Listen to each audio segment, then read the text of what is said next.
There is a strange and uncomfortable truth that most people spend their entire lives avoiding.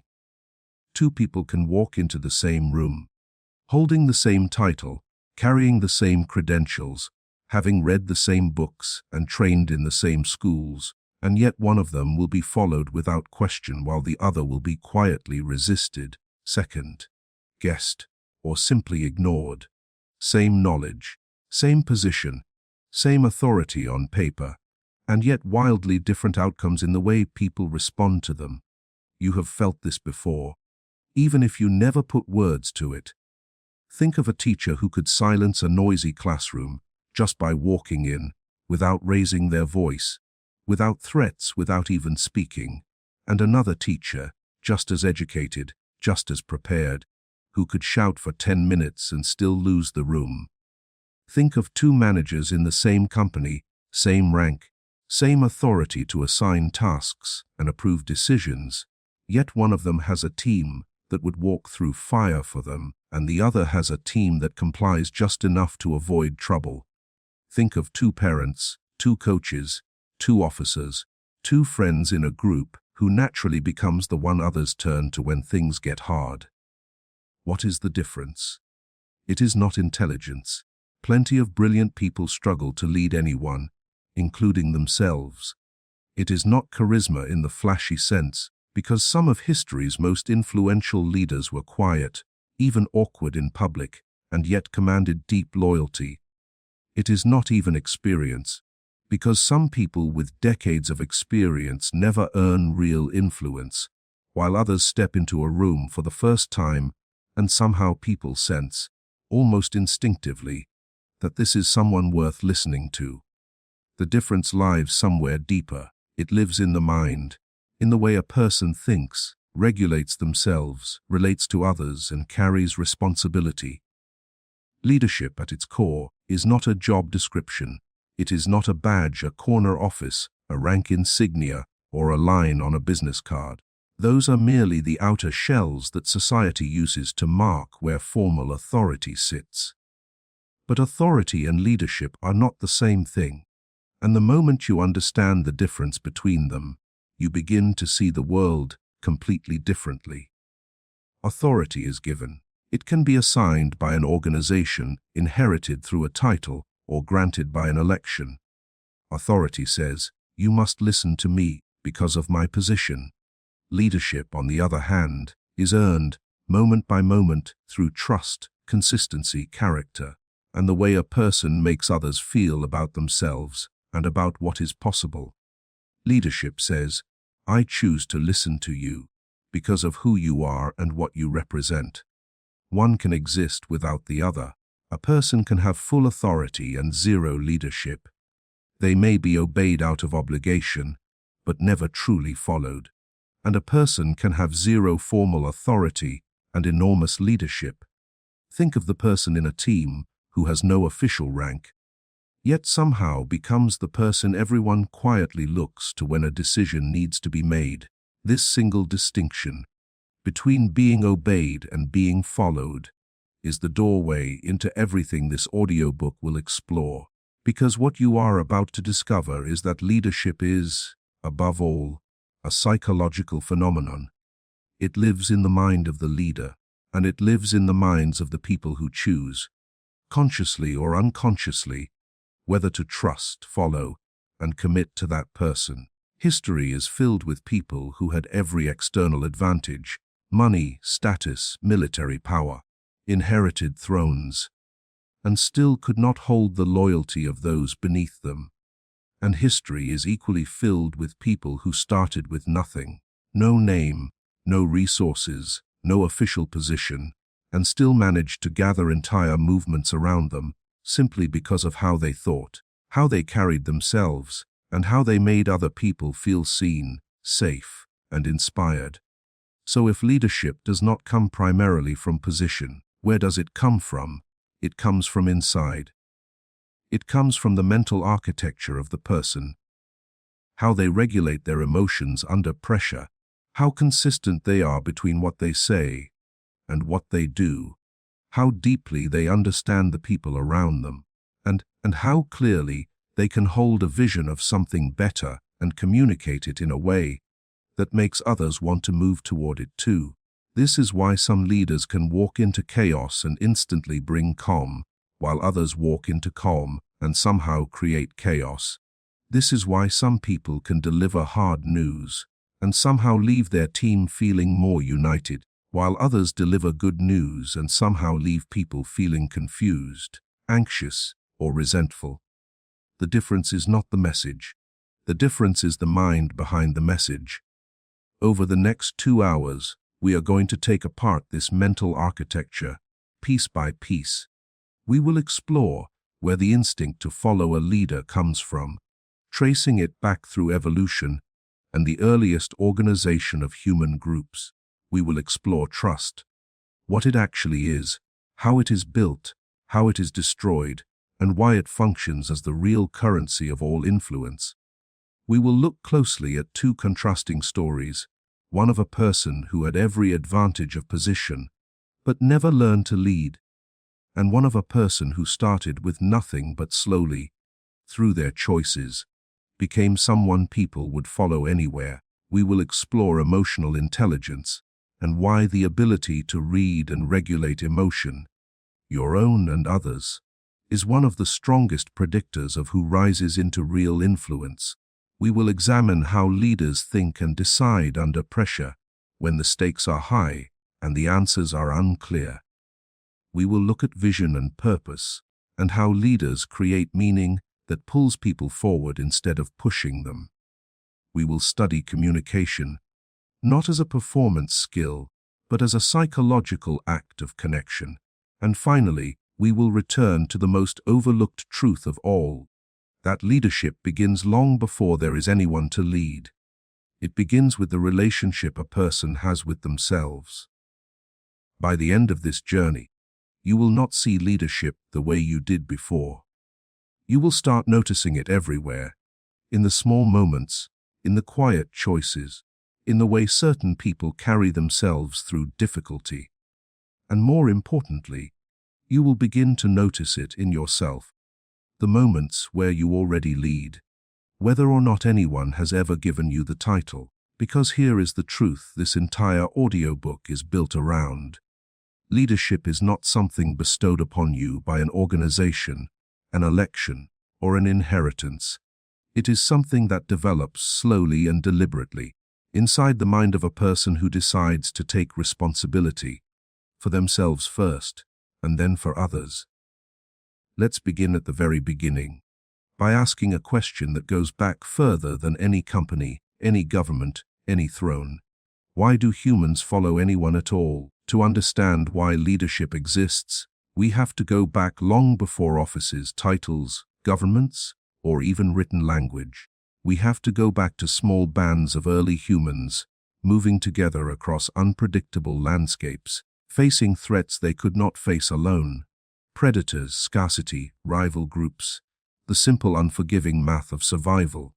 In those early conditions, a lone human was extraordinarily vulnerable, but a group, organized well, was something else entirely, and organization required something crucial, someone, or several people, whose judgment the group could rely on when there was no time to debate, when the stakes were too high for everyone to decide individually, when speed and coordination meant the difference between living and dying. This is the seed from which leadership grew, not domination, not ego, coordination.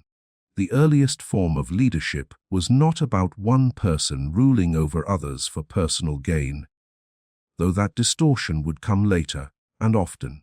The earliest form of leadership was functional. It solved a problem that groups face by default: many minds, many opinions, many possible actions, and the need to choose one path forward together. Leadership emerged as the social technology that allowed a group to act as one, even though it was made of many. And this gives us our first deep insight into the psychology of leadership. Followership is not weakness, it is strategy. When early humans looked to someone for guidance, they were not surrendering their will out of laziness or fear. They were making a calculation, often unconscious, about where their best chance of survival lay. Should I trust my own judgment in this moment? Or is there someone here whose judgment, track record, or skill gives the group a better outcome if we follow them? Multiply this calculation across thousands of generations, and you get something remarkable. The human brain evolved specialized psychological systems for detecting who is worth following.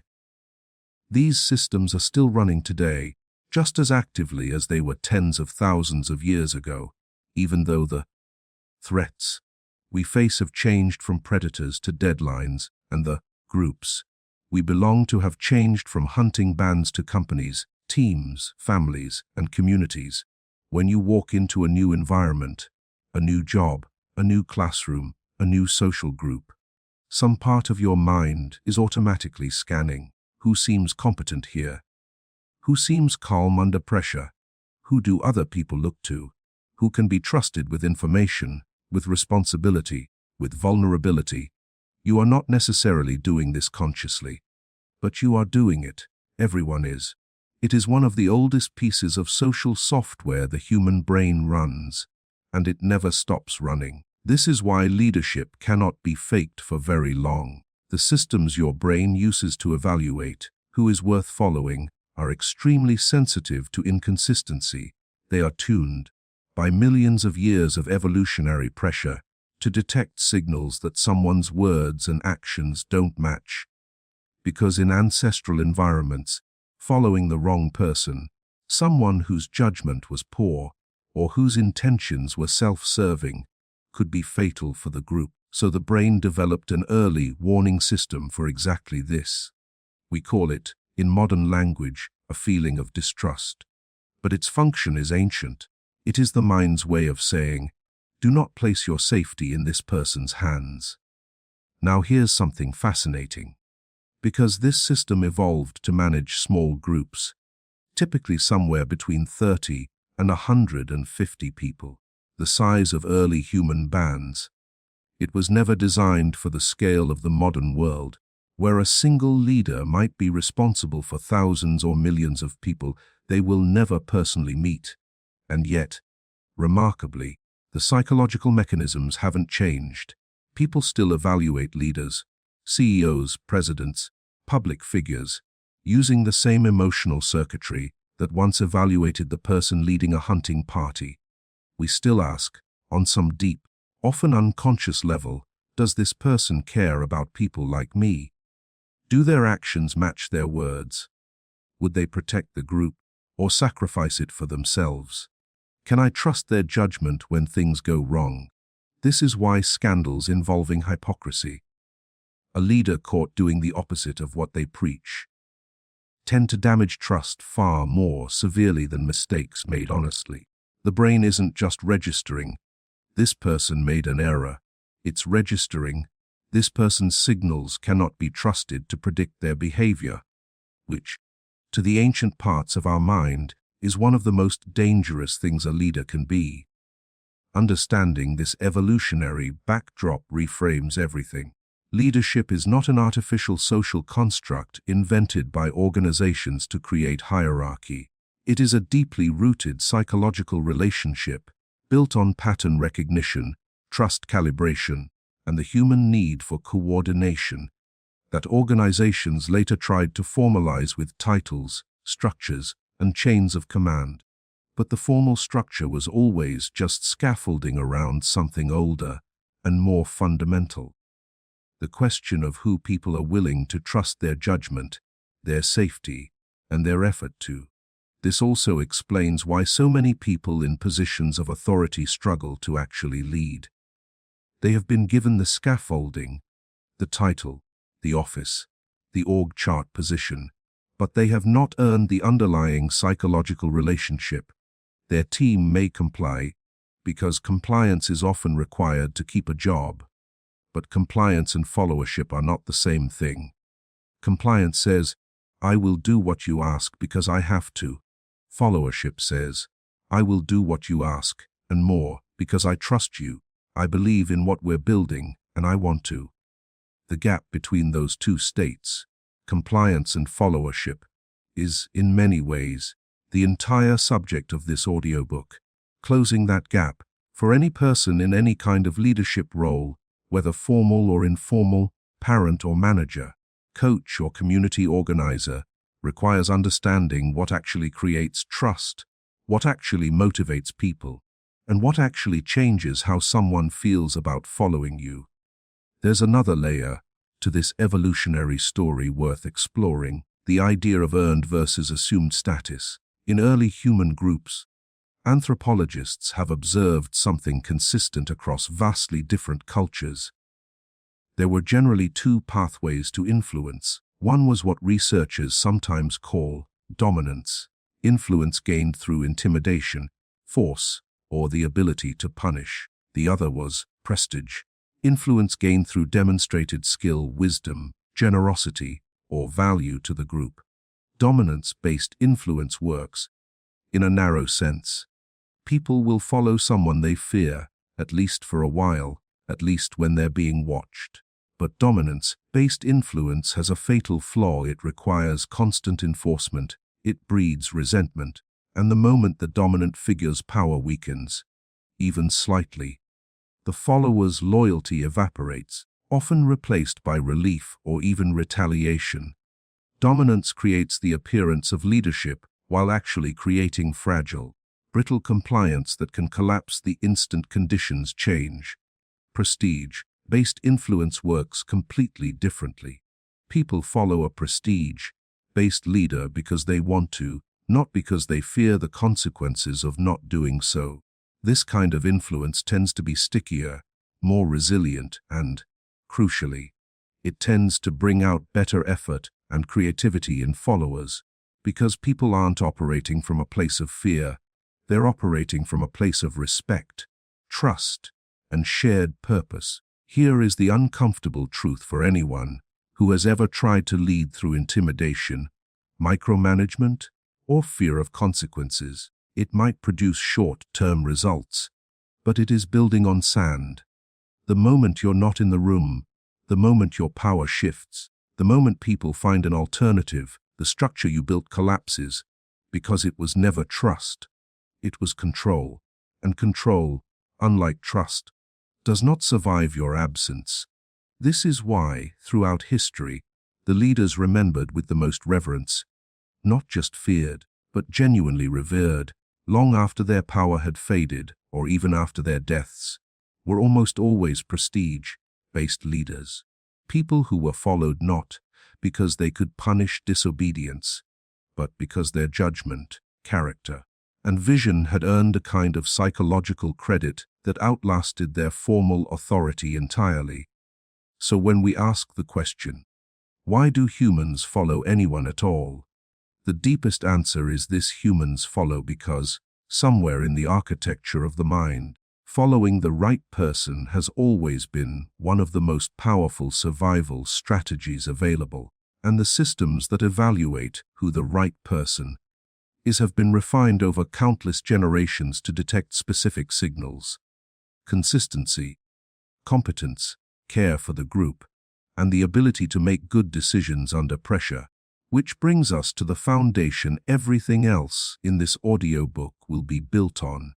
If followership is fundamentally about trust, about whether people believe their well-being is safe in your hands, then trust is not just one ingredient in leadership.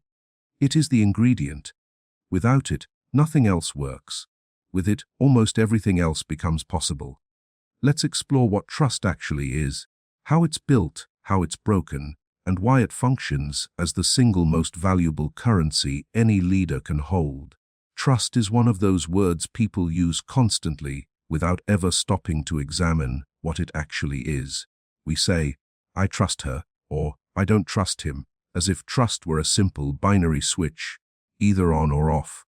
But trust is far more layered than that. Psychologically, trust can be broken down into several distinct components, and understanding these components is essential because different leaders fail in different ways, and the failure usually traces back to one specific component of trust that was never built, or that was broken and never repaired. The first component is competence. Do you believe this person knows what they're doing? Can they actually do the thing they claim to be able to do?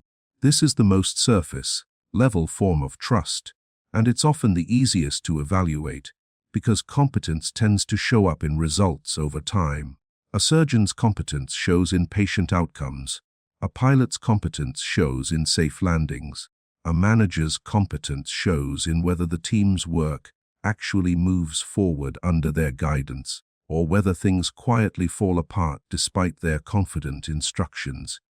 The second component is reliability. Does this person do what they say they will do? Reliability is about consistency between words and actions over and over, across time. A single instance of reliability means almost nothing. Anyone can keep a promise once. But reliability as a trait is built through repetition. Every time someone says, "I'll have this to you by Friday," and it arrives Friday, a small deposit is made into the trust account. Every time someone says, "You can count on me," and then doesn't show up, a withdrawal is made, and withdrawals tend to be much larger than deposits.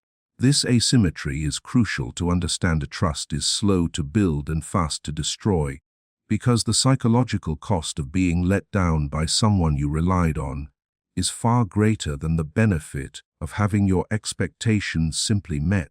The third component is integrity, sometimes described as honesty, but it's broader than just telling the truth. Integrity is about whether a person's private behavior matches their public behavior, whether they are the same person when no one is watching as they are when everyone is watching.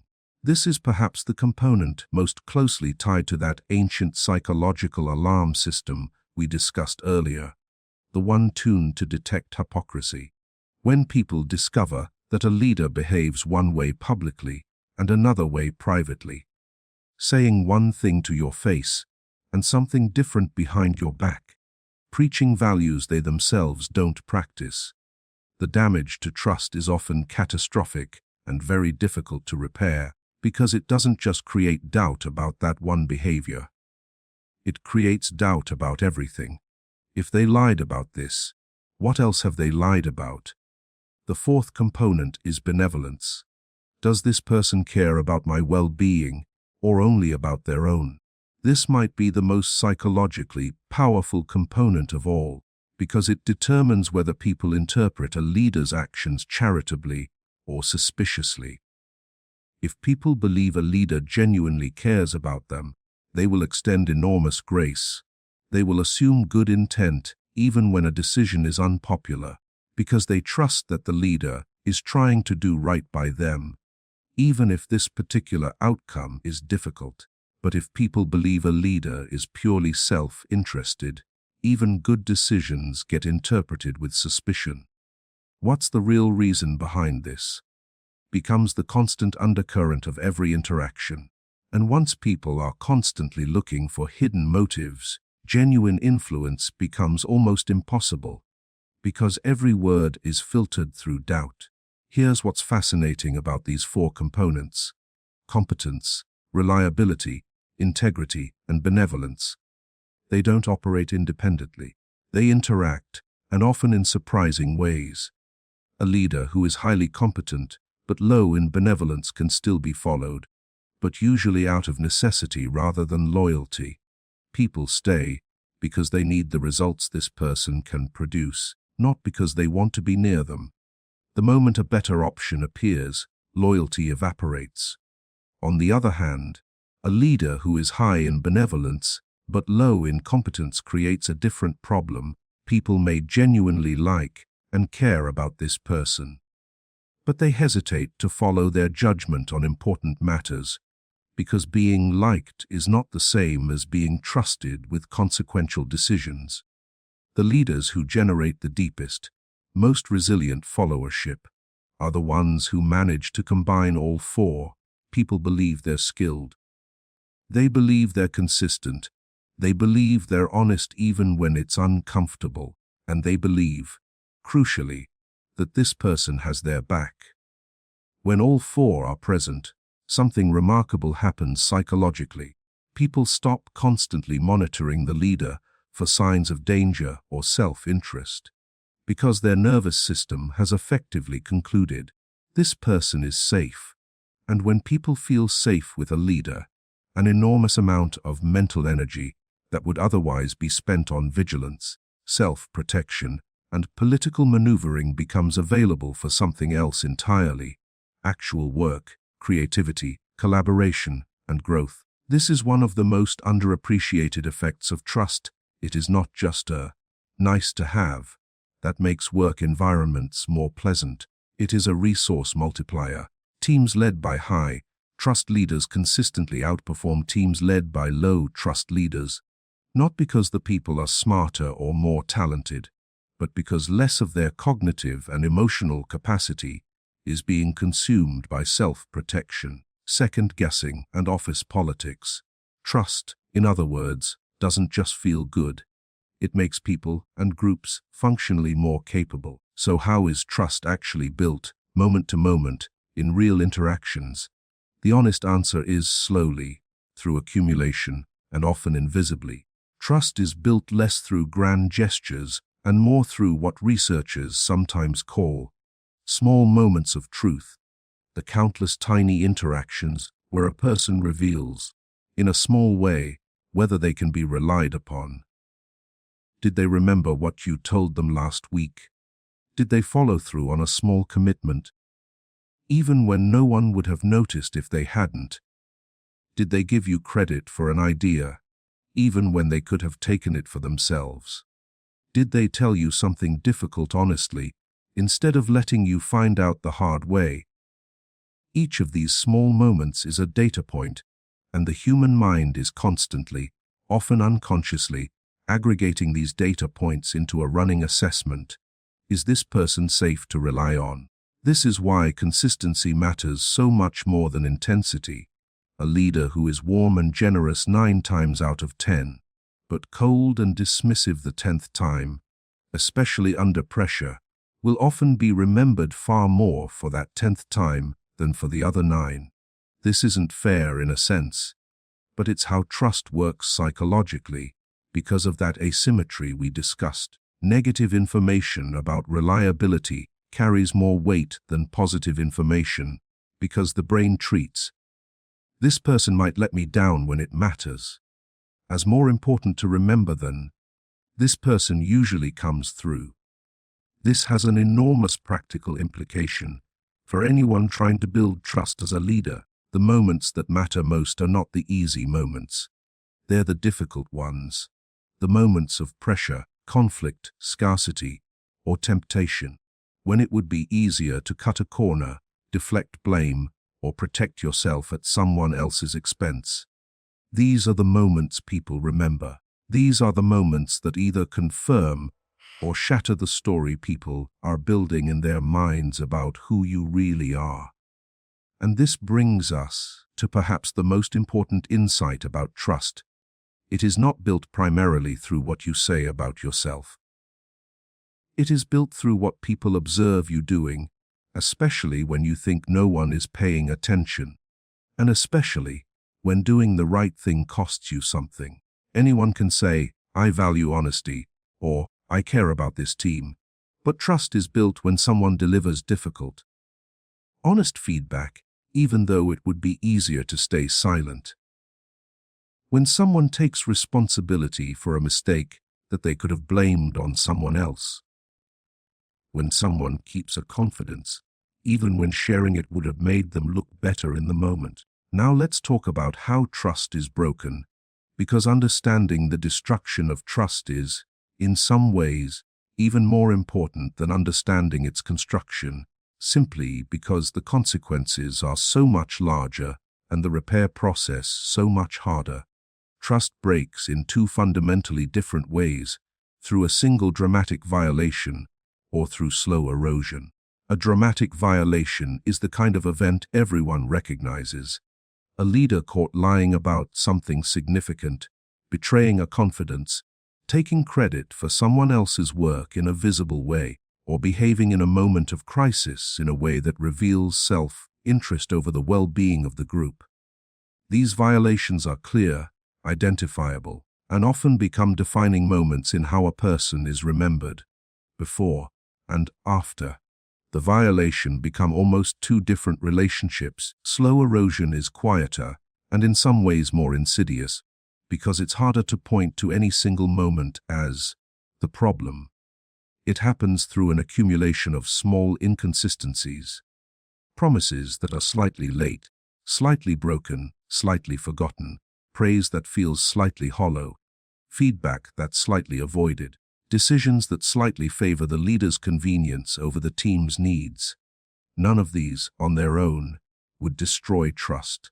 But together, over months or years, they create a slow, creeping sense that this person's words don't quite match their actions. A sense that often isn't even consciously articulated by the people experiencing it, but shows up as a vague feeling of disengagement, cynicism, or going through the motions. Of the two, slow erosion is often more dangerous for leaders, precisely because it's invisible. A dramatic violation at least gives everyone a clear signal that something has changed and gives the leader a clear, if difficult, opportunity to address it directly. Slow erosion, by contrast, often goes unaddressed for years because there's no single incident to point to, just a gradual, accumulating distance between the leader and the people they're meant to be leading. Repairing broken trust, whether from a dramatic violation or slow erosion, follows a similar psychological process, though the dramatic violation usually requires a more visible and immediate response. The process generally involves acknowledgement, clearly and specifically naming what happened, without minimizing or deflecting, accountability, taking ownership of the impact. Not just the intent saying, "I understand this hurt you," rather than, "I didn't mean for it to come across that way," which subtly shifts blame onto the other person's interpretation. And finally, demonstrated change over time, because words alone cannot repair trust. Only a sustained pattern of different behavior, observed over enough moments of truth to outweigh the violation, can rebuild what was lost. And even then, repaired trust often remains more fragile than trust that was never broken, like a bone that has healed, but remains more sensitive to future stress at the same point. All of this brings us to a sobering but important realization: trust is not a soft skill, a nice to have, or something separate from real leadership competencies like strategy, decision-making, or execution. Trust is the medium through which all of those other competencies become usable. A brilliant strategy from a leader no one trusts will be quietly undermined, slow-walked, or sabotaged. A mediocre strategy from a leader people deeply trust will often be executed with so much extra effort, creativity, and goodwill that it outperforms expectations. Trust doesn't replace competence, but it determines how much of a leader's competence actually reaches the people who need to act on it. With this foundation in place, understanding both why humans are wired to evaluate leaders and what trust actually consists of, we're ready to look at what happens when someone has every external marker of leadership, every formal advantage, and still fails to build the psychological relationship that makes people want to follow them. Let's tell a story. There was a man named Daniel Farrow. Though almost no one who worked for him called him by his first name, to them he was simply Mr. Farrow, a title he seemed to prefer, perhaps because it created the right kind of distance. Daniel had spent 18 years climbing the structure of a mid-sized logistics company, starting as an operations coordinator and working his way, methodically and deliberately, into a regional director position overseeing nearly 200 employees across 4 distribution centers. By every objective measure, Daniel was qualified. He understood the business better than almost anyone in the building. He could recite shipping volumes, cost per unit figures, and seasonal demand patterns from memory. He had an MBA from a respected program, 2 leadership certifications, and a track record of hitting numbers that, on paper, made him look like exactly the kind of person who should be running things. And yet, something was wrong, and everyone could feel it, though almost no one could articulate exactly what it was. The distribution center Daniel was most directly responsible for had the highest employee turnover in the entire company. Not dramatically so, no scandal, no lawsuits, nothing that would show up in a headline, just a steady, quiet drain. People left for better opportunities, for personal reasons, for a change of pace. Exit interviews, when people bothered to be honest in them, used phrases like, "didn't feel like my work mattered," or "never really knew where I stood," or more bluntly, "I just didn't feel like Daniel actually saw me as a person." Daniel, for his part, was baffled by this. By his own internal logic, he was a good leader. He showed up early, he stayed late, he answered emails at all hours, often firing off responses within minutes, which he privately took pride in. To him, this demonstrated dedication, the kind of work ethic he expected from everyone. He held weekly meetings where he reviewed performance metrics in detail, calling out numbers that were below target because, in his mind, this was simply accountability. If people knew their numbers were being watched, they would work harder. He believed, sincerely, that his job was to be the smartest, most prepared person in any room, because that was what would earn respect.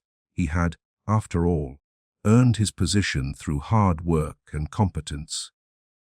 Wasn't that exactly what leadership was supposed to look like? What Daniel didn't see, what almost no one ever told him, because telling him would have required a kind of vulnerability that his presence didn't seem to invite, was the experience of working for him from the other side.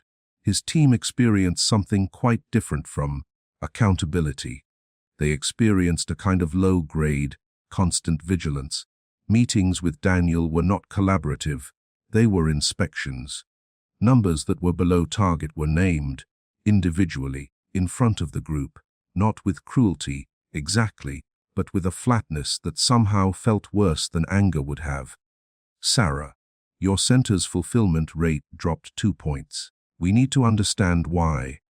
There was no follow-up question about what challenges Sarah's team might be facing, no acknowledgement of context, no curiosity, just the number named and an implicit expectation that it would be fixed by next week. When something went well, when a team hit an ambitious target or solved a persistent problem, Daniel's response was almost always some version of "good, that's what we expect."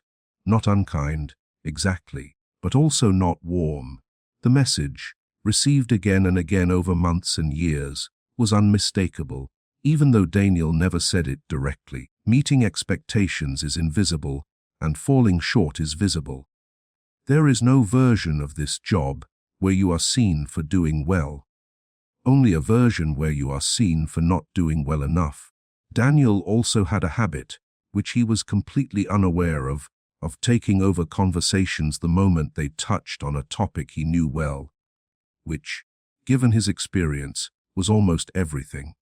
Someone would begin explaining an idea, a problem, a proposed solution, and within a sentence or two, Daniel would say, "Right, so what you'll want to do is," and proceed to explain the solution himself, often a perfectly reasonable solution, sometimes even the exact solution the person had been about to propose.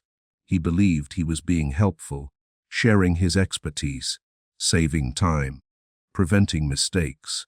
What his team experienced was something quite different: the slow, repeated lesson that their own thinking didn't really matter, because Daniel would tell them what to think anyway. Eventually, people stopped trying to think out loud around him at all. Meetings became quieter. People waited for Daniel to tell them what to do, and then did it. Not because they agreed, necessarily, but because it was faster than being interrupted. Here's the part of the story that reveals the deepest psychological truth. Daniel was not malicious. He was not power-hungry in any cartoonish sense. He genuinely believed he was doing a good job because he was measuring leadership using the only framework he had ever been given results, expertise, and effort. By those measures, he looked excellent. What he had never learned, what no one had ever taught him, and what his own success had, in a strange way, insulated him from ever needing to learn, was that leadership is not measured by the leader's output. It is measured by what the leader makes possible in others. Daniel had authority. People reported to him, followed his instructions, attended his meetings, and implemented his decisions. From the outside, this looked exactly like leadership, but underneath, almost none of it was followership in the true sense. People weren't bringing him their best thinking because he'd taught them, again and again, that their thinking would be overridden. People weren't bringing him bad news early, when it was still manageable, because bad news became a public spectacle in his meetings, rather than a private problem-solving conversation.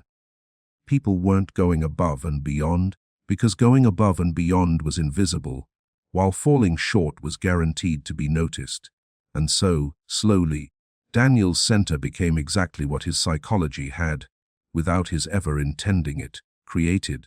A place where people did the minimum required to avoid being singled out, where good ideas stayed unspoken, where problems were hidden until they became too big to hide, and where the most capable people, the ones with the most options elsewhere, quietly left, one after another, for jobs where, as more than one of them put it in their exit interviews, I feel like my manager actually wants to hear what I think.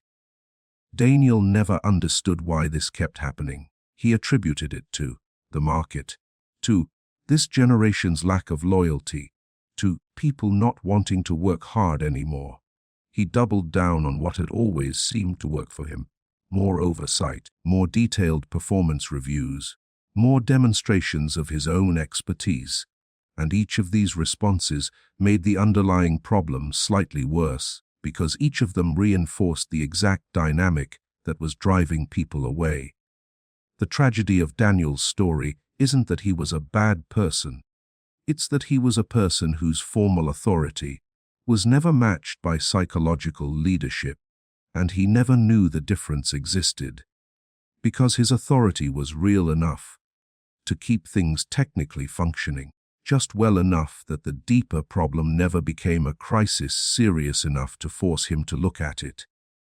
He had everything that, on the surface, looks like the foundation of leadership: competence, position, effort, intelligence, and none of what actually makes people want to follow someone: the feeling of being seen, the feeling of being trusted with one's own judgment, and the feeling that this person genuinely has your back, not just the company's numbers. Daniel's story is, in many ways, the story of countless people in positions of authority, capable, hardworking, well-intentioned people who never learned that leadership requires something different from, and often in tension with, the qualities that get a person promoted into a leadership role in the first place.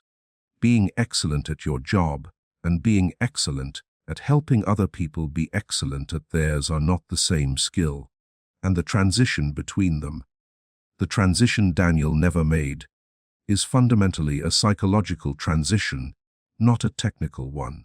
We'll return to a very different story later, a story of someone who made exactly that transition.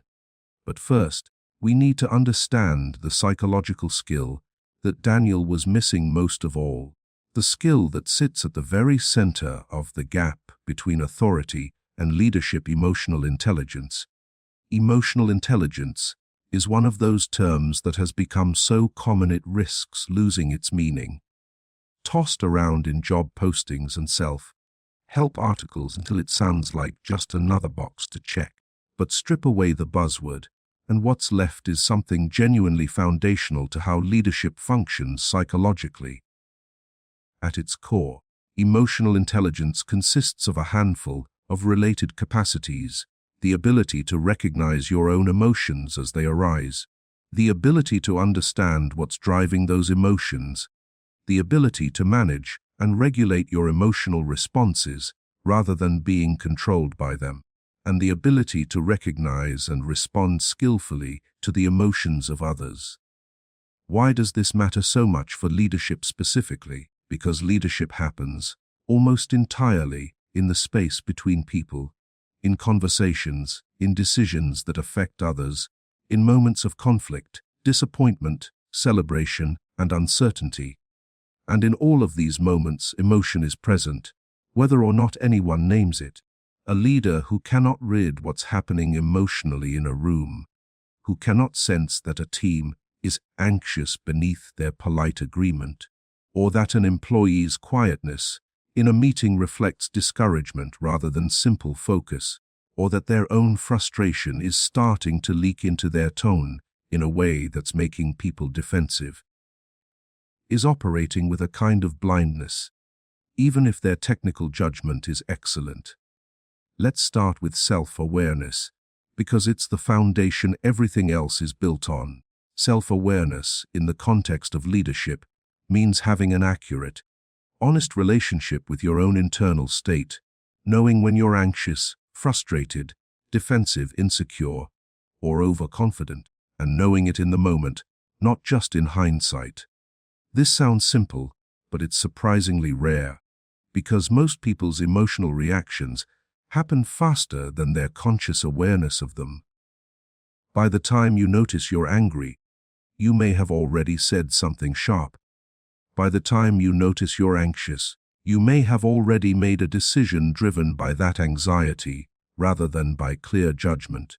Self-aware leaders develop something like an internal early warning system, a habit of checking in with themselves, especially before high-stakes moments. Before walking into a difficult conversation, they might notice, "I'm feeling defensive about this topic already," before the conversation has even started. What's that about? And how might it affect how I show up? This isn't about suppressing emotion or pretending to be a robot. It's about creating just enough space between the emotion and the action that the action can be chosen deliberately rather than triggered automatically. This matters enormously in leadership because of a simple but often overlooked truth. A leader's emotional state is contagious. Researchers studying group dynamics have found, again and again, that the emotional tone set by the person with the most influence in a group tends to spread to the rest of the group. A phenomenon sometimes called emotional contagion. If a leader walks into a room visibly stressed, anxious, or irritable, that energy doesn't stay contained to the leader. It ripples outward. People become more guarded, more anxious themselves, less likely to take risks or share honest opinions, because some part of their mind registers the leader's emotional state as information about how safe the environment currently is. This means that a leader's internal emotional regulation isn't just a personal matter, it's a leadership responsibility, not in the sense of never feel anything difficult, which is both impossible and unhealthy, but in the sense of don't let your unregulated emotional state become the emotional state of the room. A leader who has learned to notice their own rising frustration and to consciously choose how to express it, or whether to express it at all in this particular moment, is exercising a form of leadership that has nothing to do with strategy or expertise, and everything to do with psychological self-management. Now let's talk about empathy, specifically the kind of empathy that matters for leadership, which is sometimes called cognitive empathy, distinct from emotional empathy. Emotional empathy is feeling what someone else feels. Their sadness becomes your sadness. Their excitement becomes your excitement. This kind of empathy is valuable in close relationships, but it can actually be a liability for leaders if it's not balanced with something else, because a leader who absorbs everyone's emotions as their own will quickly become overwhelmed and may struggle to maintain the steadiness that people need from them. Cognitive empathy is different. It's the ability to accurately understand what someone else is feeling and why, without necessarily feeling it yourself. It's the difference between "I feel your pain" and "I understand that you're in pain. I understand what's causing it, and I can respond to that understanding thoughtfully." Cognitive empathy allows a leader to recognize that an employee's defensiveness in a feedback conversation likely stems from fear of failure rather than disagreement with the substance of the feedback, and to address that fear directly, rather than simply repeating the feedback more forcefully, which would only increase the defensiveness. This kind of empathy is what allows leaders to communicate in ways that actually land. Think about how differently these two approaches feel. A leader who says, "We're behind on this project, so everyone needs to work harder," versus a leader who says, "I know the timeline has been tight, and I imagine that's been frustrating."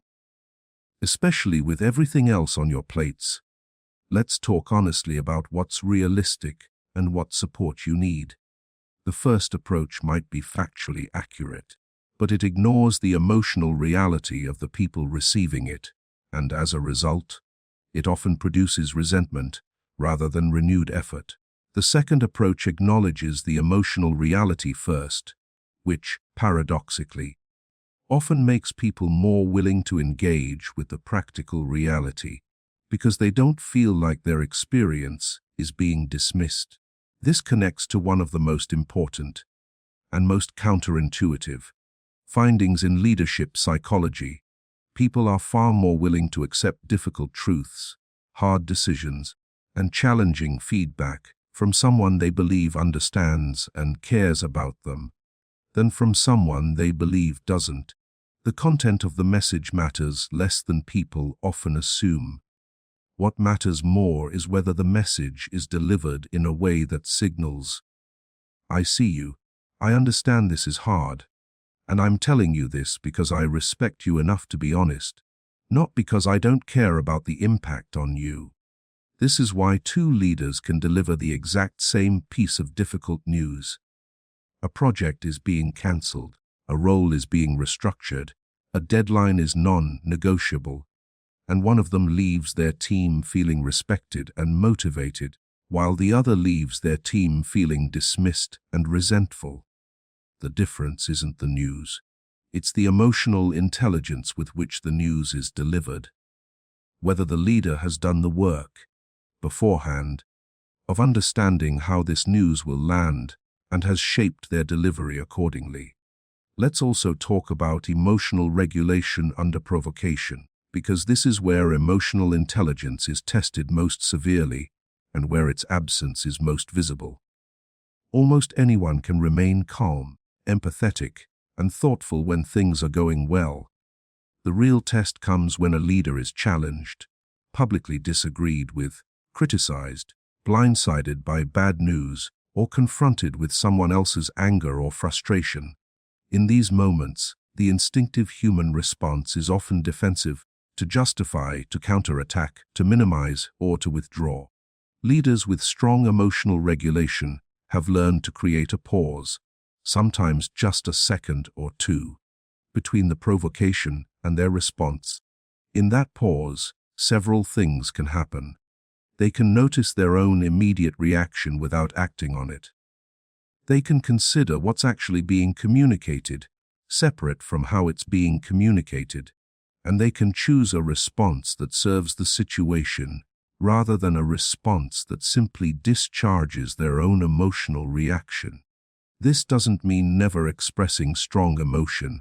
Sometimes a leader's visible frustration or disappointment, expressed deliberately rather than reactively, can communicate something important about how much a situation matters. The difference is between emotion that's chosen and emotion that's leaking.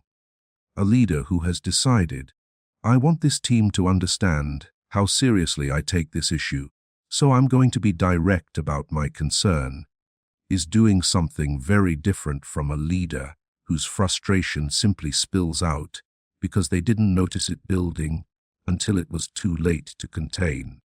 There's a particular kind of moment that reveals emotional intelligence more clearly than almost any other: the moment when a leader is wrong and someone points it out. The instinctive response, for most people, is some version of defensiveness, explaining why they were actually right, or why the mistake wasn't really their fault, or quickly moving on without acknowledgement. But leaders who have developed strong emotional intelligence have learned something that seems paradoxical at first. Acknowledging a mistake openly, without excessive self-flagellation, but also without defensiveness, tends to increase trust rather than decrease it. Why would this be true? Because of everything we discussed earlier about the components of trust. When a leader can say, simply and without drama, "You're right, I got that wrong.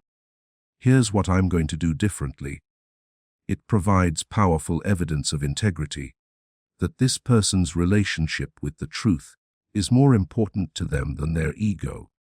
And it models, for everyone watching, that mistakes can be acknowledged safely in this environment.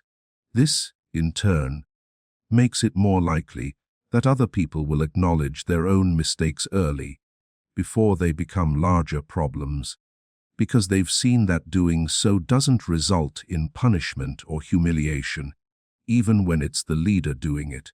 This is emotional intelligence operating at the level of culture, not just managing one's own emotions or understanding others' emotions in individual interactions, but shaping the emotional norms of an entire group through the example a leader sets, especially in moments of difficulty. A leader who responds to mistakes, their own and others, with curiosity rather than blame creates an environment where problems surface early and get solved while they're still small. A leader who responds to mistakes with blame, even subtle blame, creates an environment where problems get hidden until they're too big to hide, which is, not coincidentally, exactly what happened in Daniel's distribution center. All of this brings us to perhaps the most important reframe of this entire section. Emotional intelligence is not a soft skill that exists alongside the real work of leadership, strategy, decision-making, execution. Emotional intelligence is the operating system that determines how effectively all of those other skills get translated into real outcomes. A brilliant strategy delivered in a way that makes people feel dismissed will be quietly resisted. A difficult decision delivered with genuine understanding of its human impact will be accepted, even embraced, in ways that the same decision delivered coldly never would be. And this brings us naturally to our next subject, because emotional intelligence is tested most severely not in calm, predictable moments, but in moments of pressure, crisis, and uncertainty, when the stakes are high and the right answer isn't obvious.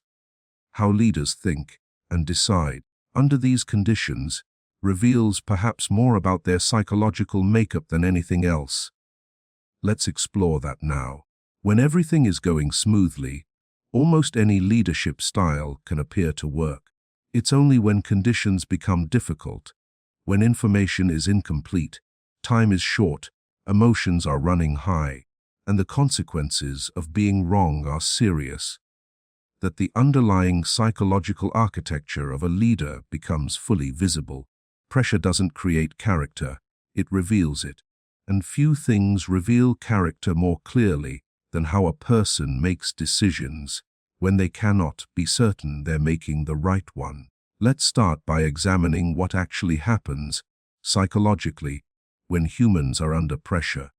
The body's stress response, sometimes summarized as fight, flight, or freeze, evolved to handle acute physical threats: a predator, an attack, a fall.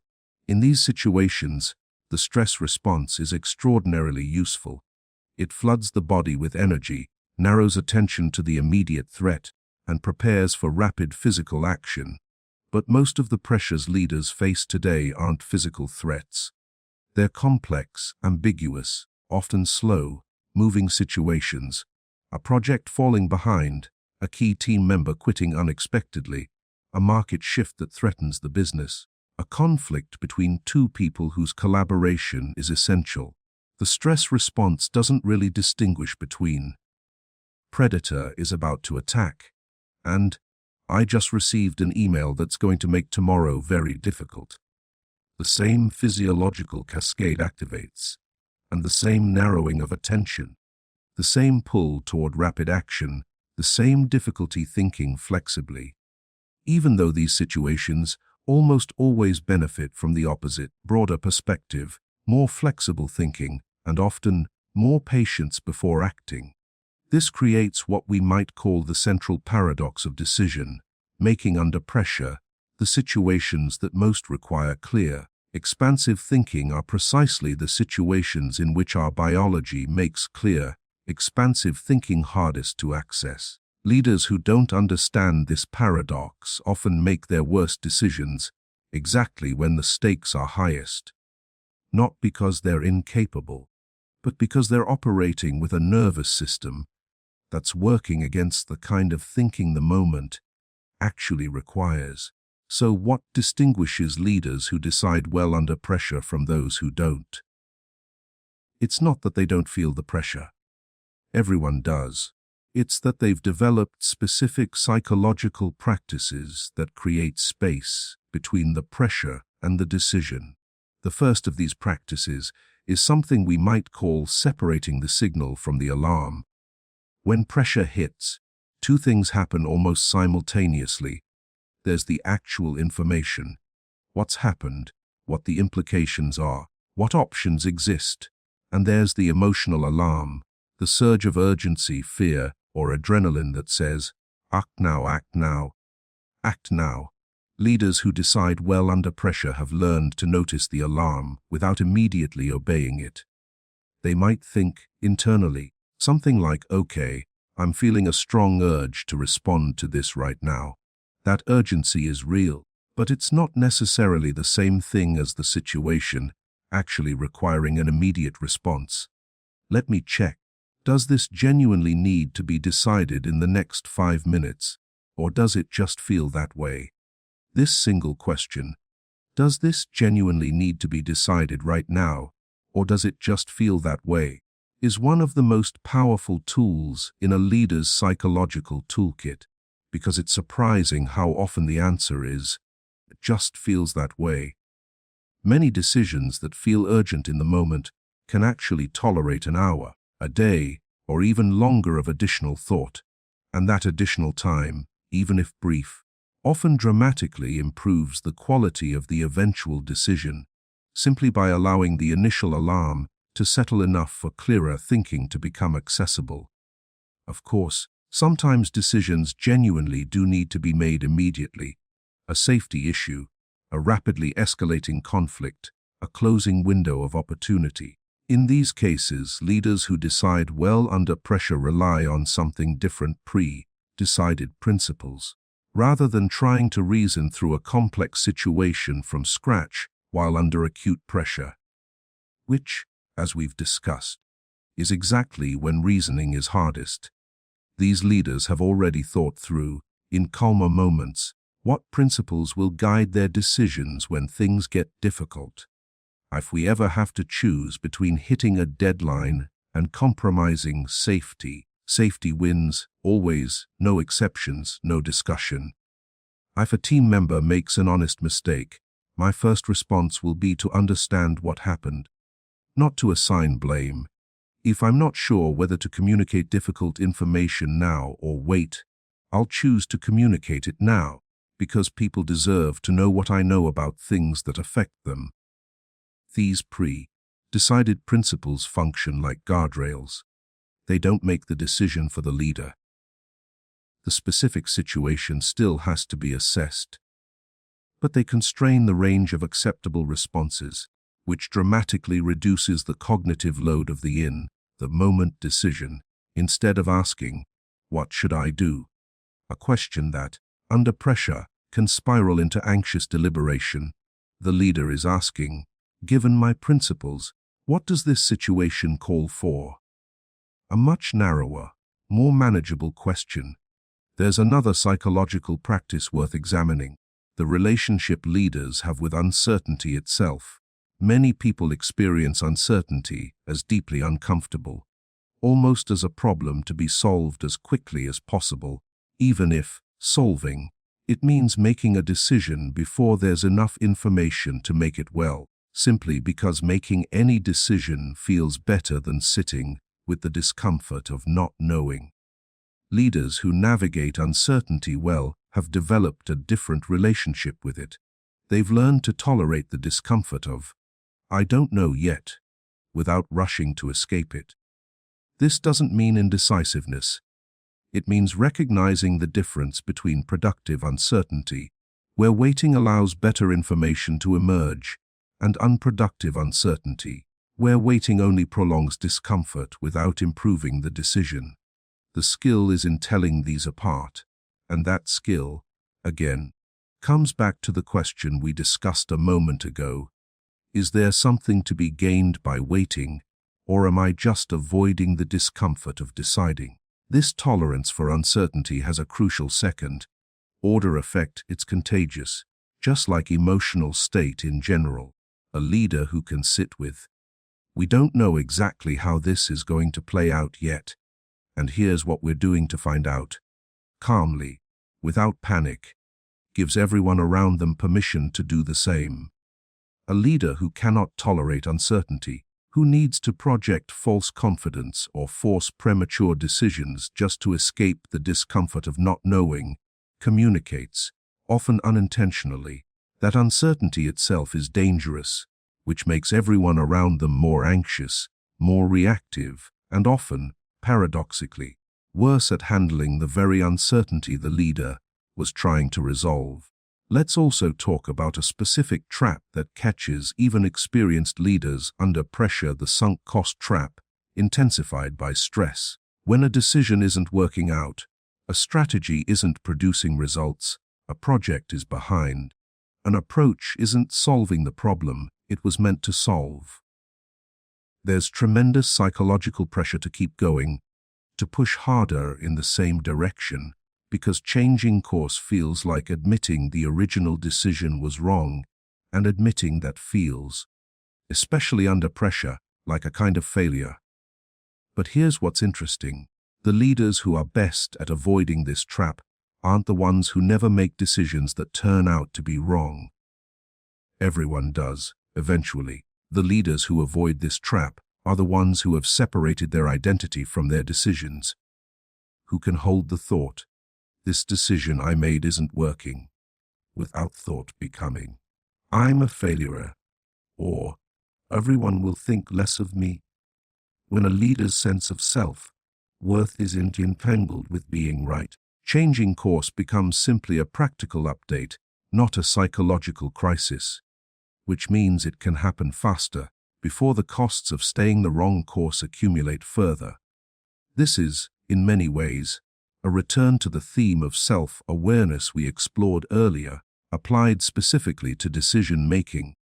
The leaders who decide best under pressure are the ones who can observe their own thinking, including their own resistance to changing course, their own urgency, their own discomfort with uncertainty, without being completely controlled by it.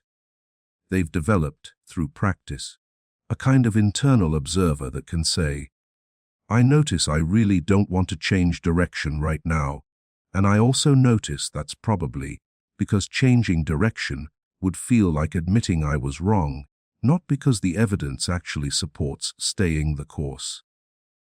One more dimension of decision-making under pressure deserves attention: how leaders involve, or don't involve, others in the decision, especially during crises. There's a common assumption that crises call for decisive, unilateral leadership, someone taking charge, making the call, and moving forward without the delay of consultation. And sometimes, this is exactly right. Certain moments genuinely require speed and clarity that consultation would compromise. But leaders who handle pressure well have learned to distinguish between two very different things: the decision itself and the information that informs the decision. Even when a decision needs to be made quickly and by one person, the information that decision is based on often benefits enormously from input, because the person under the most pressure is often, simultaneously, the person with the most limited view of the full situation, precisely because their attention has narrowed under stress. A quick check-in. Here's what I'm seeing. Here's what I'm thinking. Is there anything I'm missing? Costs very little time, but can surface critical information that the leader's narrowed attention might have missed, without compromising the leader's ability to make the final call quickly once that information is gathered. This single habit, staying open to input even while moving quickly, rather than treating speed and openness as opposites, is one of the clearest markers of leaders who consistently make good decisions under pressure, because it combines the genuine benefits of decisive action with a partial correction for the genuine cognitive narrowing that pressure causes. What we've explored in this section, separating signal from alarm, relying on pre-decided principles, tolerating productive uncertainty, separating identity from decisions, and staying open to input even while moving quickly, are not natural tendencies for most people. They're learned, practiced, often imperfectly, over years of facing difficult situations and reflecting honestly on how those situations were handled. But they share a common thread, which connects back to everything we've discussed so far. They all depend on a leader's relationship with their own mind, their ability to observe their own reactions, rather than simply being those reactions. Having explored how leaders think when things are difficult, let's now turn to something quite different: how leaders create meaning and direction, not just for themselves, but for everyone around them.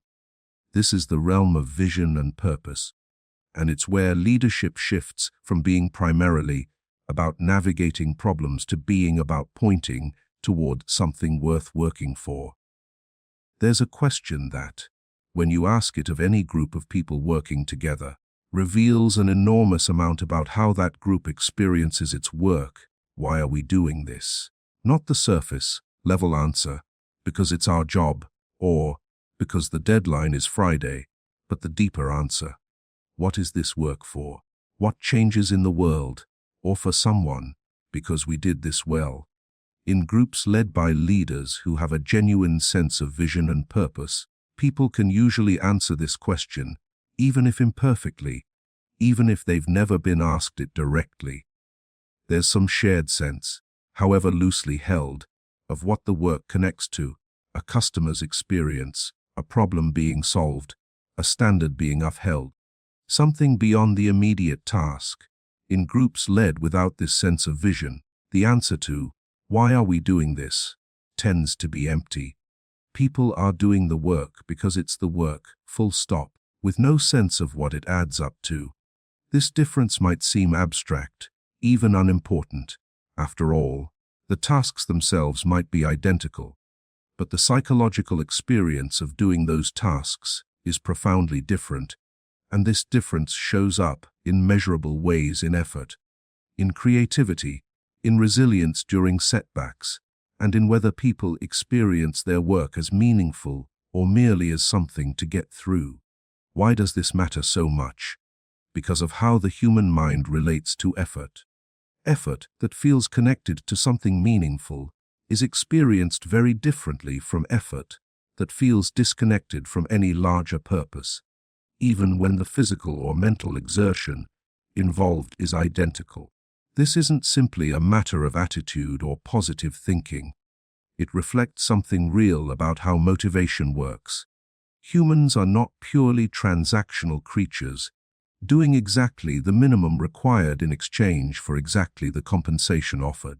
We are meaning-seeking creatures, and when our effort feels meaningful, we tend to give more of it, not because we're being exploited, but because contributing to something that matters is, for most people, intrinsically rewarding in a way that simply completing tasks is not.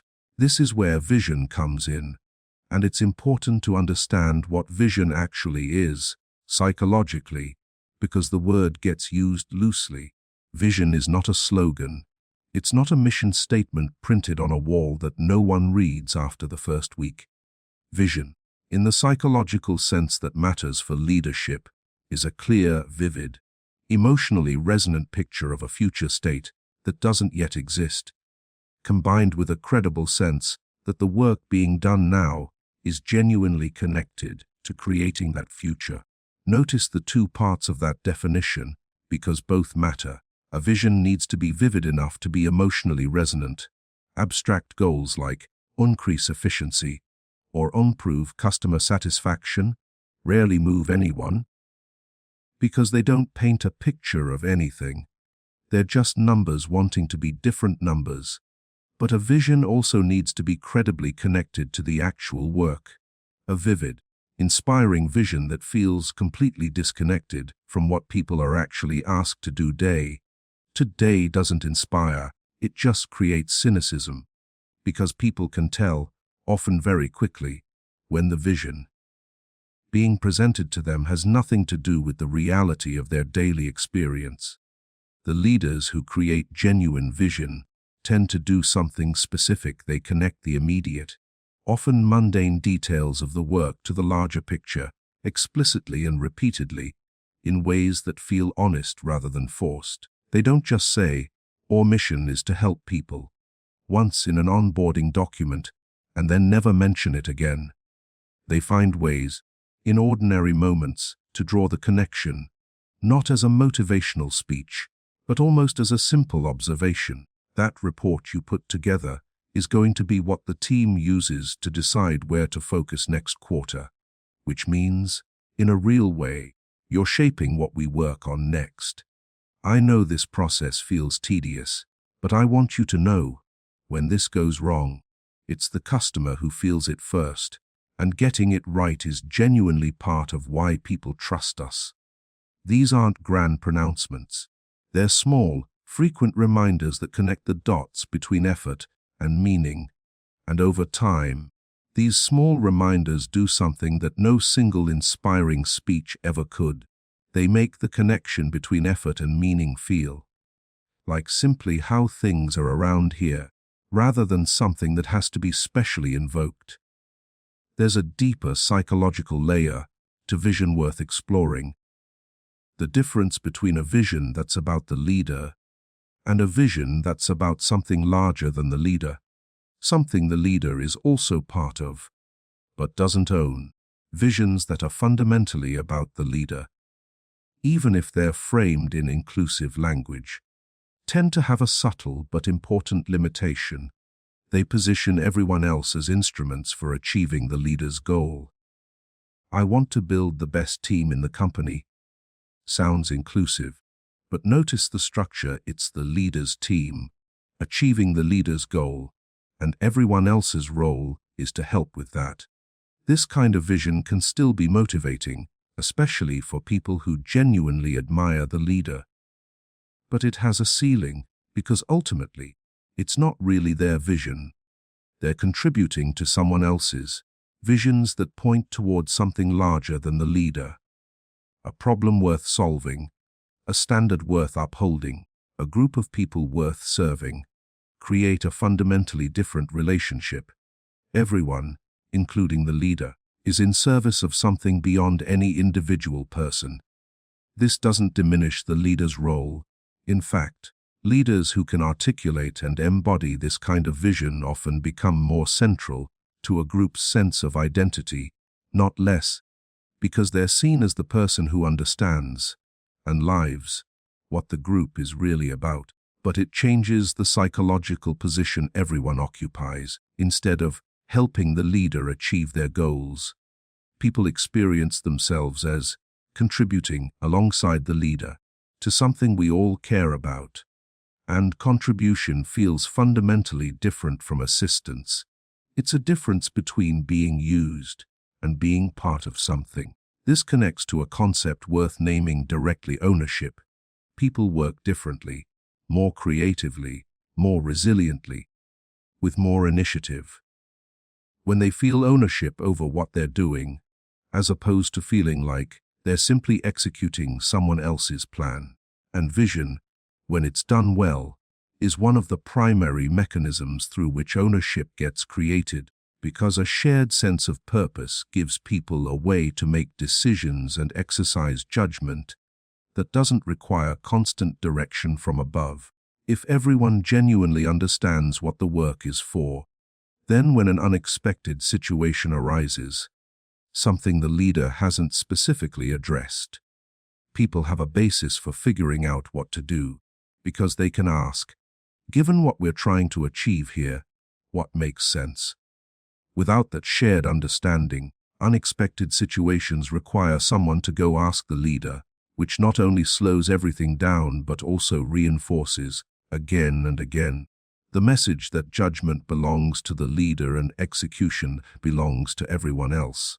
It's worth pausing here to address something that often gets confused with vision motivation through pressure or incentive. There's a long tradition in many organizations of trying to motivate people primarily through external pressures. Deadlines, performance reviews, the implicit or explicit threat of consequences for falling short, or through external incentives, bonuses, rewards, recognition tied to specific metrics. These approaches aren't without effect. People will often work harder, at least in the short term, when there's a clear consequence for not doing so, or a clear reward for doing so. But here's what research on motivation consistently shows. External pressures and incentives tend to be most effective for simple, well-defined tasks where the goal is just do more of this specific thing. For complex work, work that requires judgment, creativity, problem solving, or collaboration, external pressures and incentives often produce worse outcomes than intrinsic motivation, because people under pressure tend to narrow their focus to exactly what's being measured, sometimes at the expense of the bigger picture, and because the anxiety associated with pressure tends to interfere with precisely the kind of flexible thinking that complex work requires. This doesn't mean deadlines and accountability don't matter. They clearly do. But it does mean that a leader who relies primarily on pressure and incentive to motivate people is, in a sense, leaving most of the available motivational power on the table, because intrinsic motivation, the kind that comes from genuinely caring about the work and what it's for, tends to produce not just more effort, but better quality effort, more attention to getting things right, more willingness to solve unexpected problems, more initiative in noticing things that need attention before being told. The leaders who understand this don't abandon accountability. They simply don't rely on it as the primary engine of motivation. Instead, they invest in something that takes more time and is harder to measure, helping people genuinely understand and connect with why the work matters, so that the motivation comes from inside the person, rather than needing to be constantly applied from outside. And when that internal motivation is present, accountability structures become much lighter touch, because people are largely holding themselves accountable to standards they've internalized, rather than needing to be externally monitored and corrected. One final aspect of vision and purpose deserves attention: the role of the leader's own relationship with the vision. Vision cannot be effectively communicated by someone who doesn't genuinely believe in it. Or more precisely, it can be communicated, in the sense that the words can be said, but it won't land the way genuine belief lands, because humans are remarkably good at detecting the difference between someone who believes what they're saying and someone who's saying what they think they're supposed to say. This is why vision can't simply be assigned from above, copied from another organization, or crafted purely as a communication exercise. For a vision to genuinely move people, the leader articulating it has to actually be moved by it themselves, has to genuinely care about the future it describes, and genuinely believe the work connects to creating that future. This doesn't mean leaders can never communicate visions. They're still developing their own relationship with.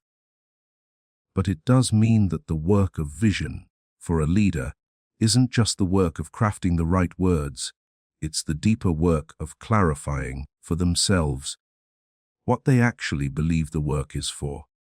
Because that clarity, or the lack of it, comes through in everything a leader communicates, whether they intend it to or not.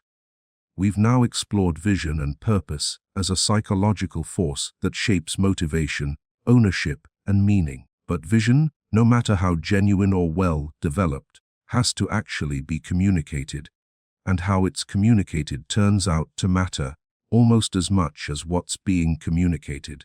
This brings us to our next subject, the psychology of communication, and why the way leaders speak, and, just as importantly, the way they listen, shapes whether their ideas take root or simply pass through unheard.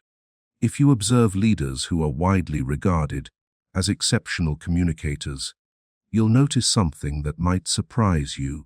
Very few of them are exceptional in the way that's often imagined: eloquent, polished, able to deliver perfectly structured speeches with rhetorical flourish. Some are like that, certainly. But many of the leaders most remembered for their communication were, in a technical sense, quite simple speakers. Short sentences, plain words, sometimes even halting or imperfect delivery. And yet, what they said landed and stayed in ways that more polished communicators often don't. What's going on here? The answer lies in understanding that communication, psychologically, isn't primarily about the transmission of information. If it were, the most informationally dense, precisely worded communication would always be the most effective, and it clearly isn't. Communication, especially the kind that influences and inspires, is primarily about the transmission of meaning and feeling. And meaning and feeling are carried by very different things than information is. Let's start with clarity, because it's the most foundational element and also the most commonly misunderstood. Clarity is often confused with simplicity of vocabulary, using short words instead of long ones. But real clarity is something deeper.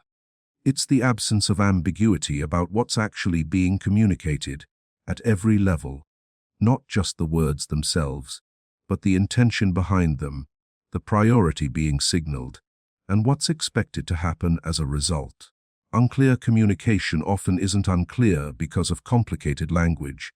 It's unclear because of unstated assumptions, mixed signals, or a gap between what's said and what's meant. A leader who says, "Let's circle back on this," might mean, "This is no longer a priority," or might mean, "I need more information before deciding," or might mean, "I don't want to discuss this in front of the group." And if the people receiving this message don't know which of these is meant, they're left to guess, and different people might guess differently, leading to exactly the kind of misalignment that feels, later, like a communication failure, even though the original words were perfectly grammatical and easy to understand. Leaders who communicate with genuine clarity have often developed a habit of saying the quiet part out loud, making explicit the things that are often left implicit. Instead of, "Let's circle back on this," a leader practicing this kind of clarity might say, "I don't think we should pursue this right now. Here's why. But I want to be clear, this isn't a rejection of the idea itself, just the timing. This takes slightly longer to say, and it might feel, to some people, like over-explaining. But it eliminates an enormous amount of the guessing, interpreting, and sometimes anxious speculation that happens when people are left to fill in gaps with their own assumptions. Assumptions which, especially under uncertainty, tend to skew negative. This connects to something we might call the asymmetry of interpretation. When a leader's communication is ambiguous, people don't usually interpret that ambiguity neutrally. They interpret it through whatever emotional lens they're already carrying. Anxiety, insecurity, past experiences with this leader or others. An ambiguous response to a proposal, "Interesting, let me think about it," might be received completely differently by someone who's generally confident in their standing versus someone who's already feeling uncertain about how their work is being perceived. The first person might think nothing of it. The second might spend the next several days quietly worrying that, "Let me think about it," was a polite way of saying no, or worse, a signal that their judgment is being questioned. Leaders can't control everyone's emotional starting point, of course.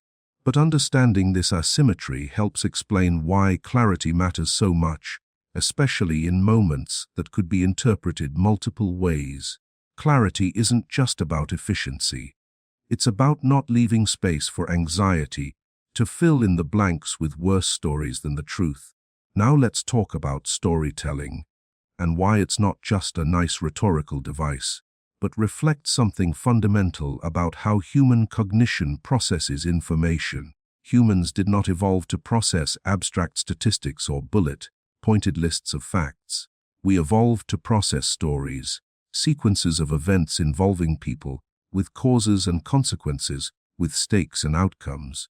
This isn't a preference. It's closer to a feature of how memory and meaning-making actually work in the brain.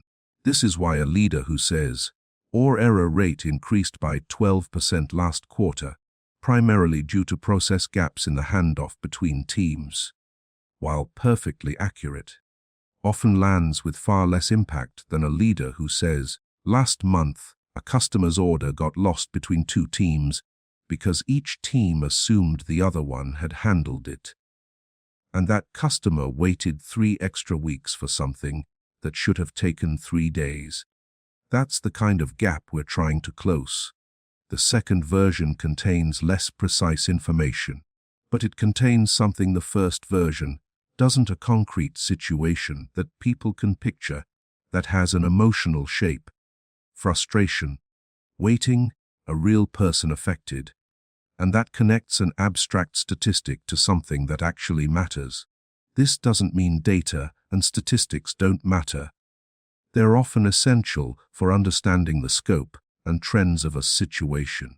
But story and data serve different psychological functions. Data tells people the size and shape of a problem. Story tells people why the problem matters. Leaders who can move fluidly between both, using data to establish what's true and story to establish why it matters, communicate in a way that engages both the analytical and the emotional dimensions of how people process information, which is ultimately how people actually think, whether or not they describe themselves that way. Now, let's turn to something that's technically not communication in the sense of speaking, but is, in many ways, the most important communicative skill a leader can develop: listening. Most people, including most leaders, listen in a way that's better described as waiting to respond. While someone else is talking, a significant part of their mental energy is occupied not with understanding what's being said, but with formulating what they're going to say next.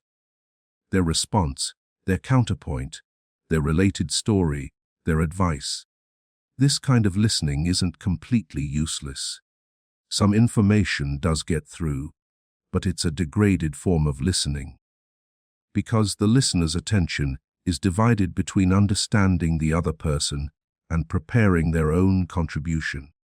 There's a different kind of listening, sometimes called deep listening, or listening to understand rather than to respond, where the listener's full attention is genuinely on understanding what the other person is communicating, including not just the literal content, but the underlying concern, emotion, or need that might be driving it. This kind of listening requires actively setting aside, at least temporarily, the urge to respond, defend, explain, or solve, which can feel, especially for leaders who are used to being the ones with answers, almost uncomfortably passive. But here's what's remarkable about deep listening. It has effects that go far beyond simply gathering information. When someone feels genuinely listened to, really listened to, not just waited on, something shifts in how they relate to the conversation, and often to the person listening. People who feel heard tend to become less defensive, more open to other perspectives, and more willing to consider possibilities. They might have resisted if they felt unheard. This isn't manipulation. It's a basic feature of how humans process disagreement. It's very difficult to genuinely consider another perspective while you're still working to be understood yourself. Once someone feels understood, the psychological work of being understood is done, and there's suddenly mental space available for something else, like considering the other person's point of view. This is why leaders who are skilled at navigating conflict, difficult feedback, or disagreement often spend much more time listening than might seem necessary. Not because they're avoiding the harder conversation, but because they've learned that people are far more receptive to difficult input after they've had a genuine opportunity to be heard. Skipping this step, moving straight to the leader's perspective, the correction, the decision, might feel more efficient, but it often produces resistance that then has to be worked through anyway, just later and with more difficulty, because now the person feels both unheard and corrected. There's one more dimension of communication worth exploring, because it ties together everything we've discussed in this section, the relationship between communication and trust. Every act of communication, beyond whatever specific content it contains, also communicates something about the relationship between the people involved. A leader who communicates with genuine clarity, saying what they mean, even when it's uncomfortable, is also communicating, "You can trust what I tell you, because I don't hide things from you." A leader who tells stories that connect work to its real impact is also communicating, "I see the meaning in what we do, and I want you to see it too." A leader who listens deeply is communicating, perhaps most powerfully of all, "What you think and feel matters to me." In other words, communication isn't just a tool leaders use to convey information or direction. It's one of the primary ways the psychological relationship of leadership, the trust, the sense of being seen, the shared sense of purpose, gets built or eroded, conversation by conversation, often in ways neither party fully notices in the moment, but that accumulate, over time, into the overall texture of how it feels to work with this person. We've now explored the major external dimensions of leadership psychology: trust, emotional intelligence, decision-making, vision, and communication. But there's a foundational layer beneath all of these, one that determines whether a person can actually develop and sustain any of these capacities over time. That layer is the leader's relationship with themselves, their discipline, their accountability, their internal stability. Let's turn to that now, because in many ways, this is where leadership truly begins. Here's a question worth sitting with. Can someone lead others effectively in an area where they cannot lead themselves? Think about what this would actually look like. A leader who struggles with self-discipline, who procrastinates, who makes commitments they don't keep to themselves, who reacts impulsively to their own frustrations, trying to instill discipline, follow through, and emotional regulation in others. A leader who avoids difficult truths about their own performance or behavior, trying to create a culture where others are expected to face difficult truths honestly. A leader whose internal world is chaotic, reactive, anxious, inconsistent, trying to be a source of stability and calm for people who are looking to them for exactly that. It's not impossible for such a person to occasionally say the right things, or even to occasionally model the right behaviors, especially when they're being observed. But there's a kind of leakage that happens over time, a gap between what a leader asks of others and what they actually embody themselves, and that gap, however carefully hidden, tends to surface because people are watching, always, far more closely than leaders sometimes realize, and people are especially attuned, as we discussed earlier, going back to the evolutionary roots of trust, to exactly this kind of inconsistency. This is why self-mastery isn't a separate, optional dimension of leadership. something a person might develop if they have time, after they've mastered the real skills of strategy, communication, and decision-making. Self-mastery is the foundation those other skills rest on, because all of them, in practice, require a leader to do things that are uncomfortable, to have difficult conversations, to acknowledge mistakes, to make unpopular decisions, to remain calm when things are chaotic, to follow through on commitments, even when circumstances change and following through becomes inconvenient.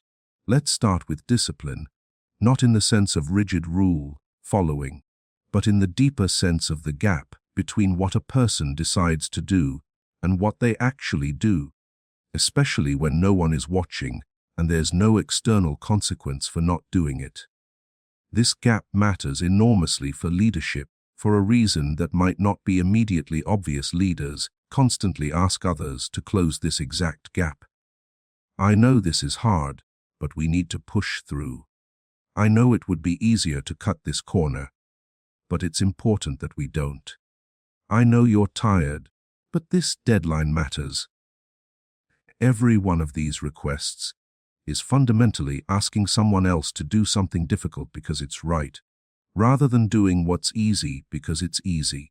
And a leader's credibility in making these requests, their ability to actually inspire this kind of effort in others, rather than just demand it, is deeply connected to whether they themselves have a track record of doing the same thing in their own life, even when no one was watching. This isn't really about leaders needing to be perfect. Everyone falls short of their own standards sometimes, and pretending otherwise creates exactly the kind of gap between appearance and reality that destroys trust, as we discussed earlier. It's about something subtler, a leader's general relationship with the gap between intention and action.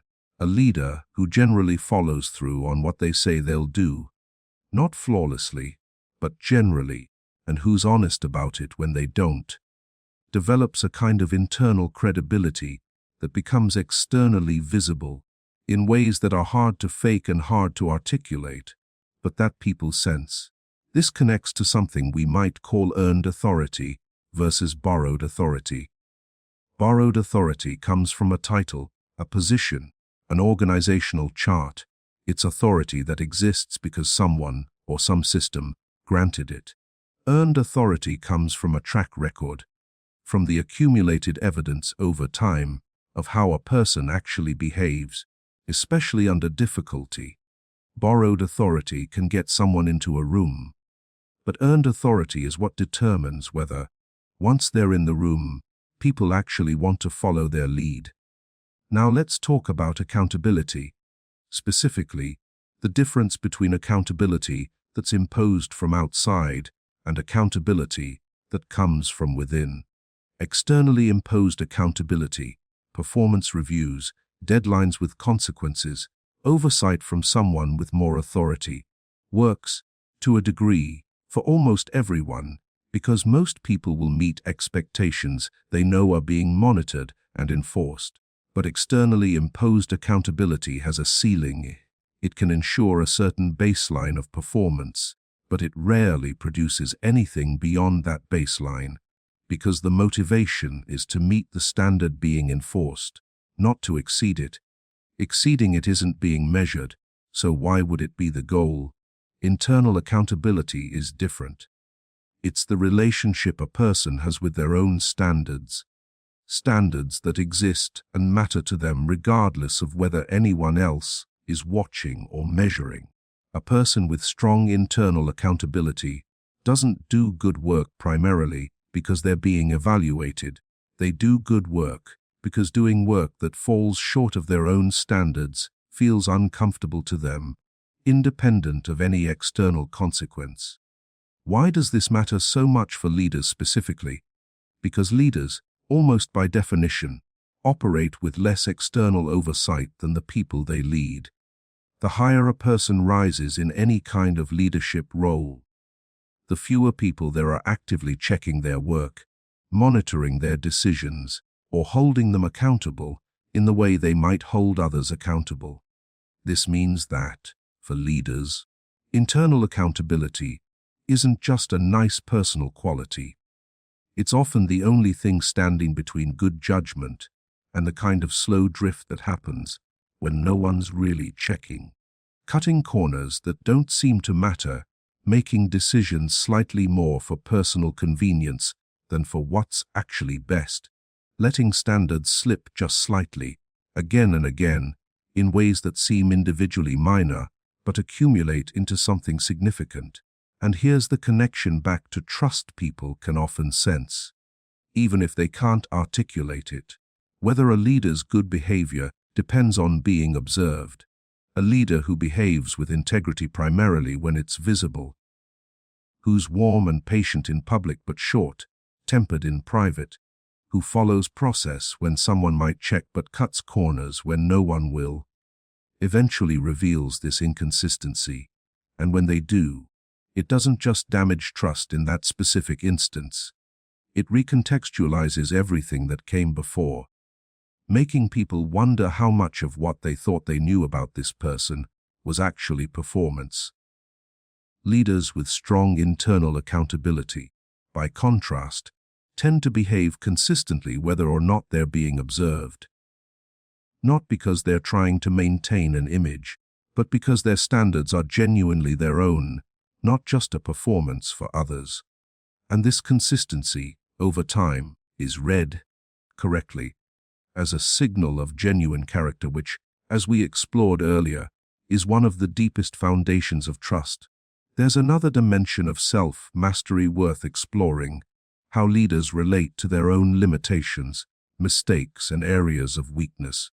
There's a common, almost intuitive belief that leaders need to project confidence and competence at all times, that admitting uncertainty, acknowledging a limitation, or saying, "I don't know," undermines a leader's credibility. And there's a grain of truth in this. A leader who seems perpetually uncertain, who can't make decisions, who constantly defers to others because they don't trust their own judgment, does struggle to inspire confidence. But there's a difference between general uncertainty about everything and specific, honest acknowledgement of particular limitations, and the second, far from undermining credibility, often builds it, for reasons that connect back to everything we've discussed about trust and integrity. When a leader says, "I don't have deep expertise in this area. I'm going to rely on your judgment here, and I'd like you to push back if you think I'm getting it wrong," they're not admitting weakness in a way that damages their standing. They're demonstrating exactly the kind of honest self-assessment that makes everything else they say more credible. Because if this person is willing to acknowledge what they don't know, their confidence about what they do know carries more weight, not less. This connects to a broader pattern. Leaders who have made peace with their own imperfections, who can acknowledge mistakes, limitations, and areas of growth without those acknowledgements feeling like threats to their identity, create environments where others can do the same, and environments where people can acknowledge imperfection without fear tend to be environments where problems surface early, where people ask for help when they need it, and where learning happens continuously, because mistakes are treated as information rather than as occasions for shame. The opposite pattern, leaders whose sense of self depends on appearing competent and in control at all times, tends to create the opposite environment, often without the leader intending it or even realizing it's happening.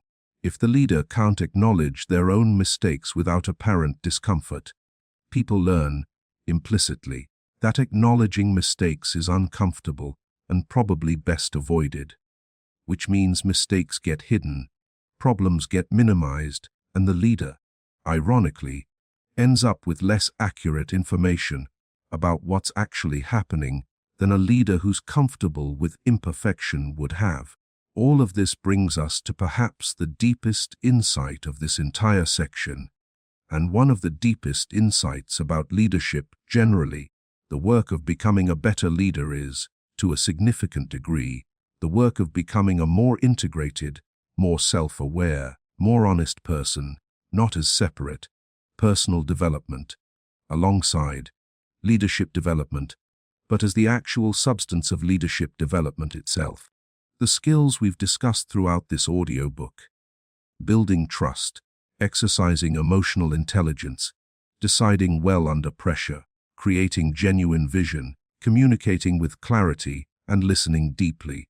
All of them draw on this same underlying foundation: a person's relationship with themselves, their honesty with themselves about their own emotions, motivations, and limitations, their willingness to hold themselves to standards even when no one's watching, their ability to separate their identity from their mistakes, so that mistakes can be acknowledged and corrected rather than defended and hidden.